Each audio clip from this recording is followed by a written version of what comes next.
All right, well, welcome back to the workshop.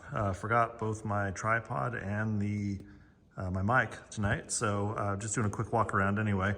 So the 750 is at the shop. Brought it home last Sunday on a rainy day, and it actually drove well. Did about a 15-mile trip to get from my friend's shop over here, and a little bit of mileage did it good. It's mostly running on all 12. On a cold start, it's got a little bit of a miss. I think one of the injectors is sticking.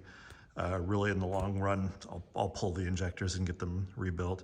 I vacuumed out some of the leaves and garbage that were around the glass. Haven't washed it or anything yet.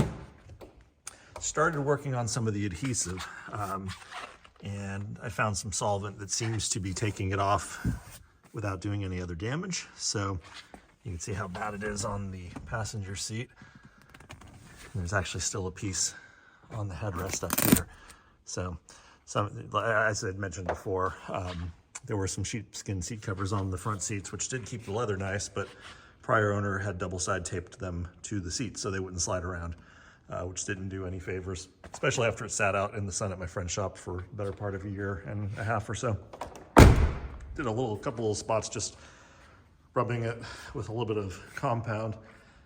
I mean, the paint is shot, but I may clean it up just to make it a little bit more presentable. You can kind of see on the trunk here. And it hasn't even been washed yet or anything. This is just kind of wiping it down and then hitting it with a light compound. But it definitely, I mean, it needs paint. I've got Style 3 wheels from the other parts car that have 15-year-old tires instead of the 22-year-old tires that were on this car.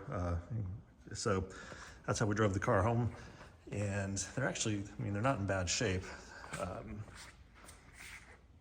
High performance, look at that.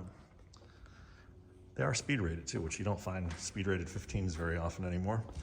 But yeah, I mean, it's just, it needs a lot of cleaning up. It needs a lot of maintenance. I'll maybe do an oil change this weekend. But no rust. Surprisingly, it's not leaving any puddles of fluid underneath it. It's not leaking anything in here. So I think it's got some good potential to save. We'll fire it up here in a sec.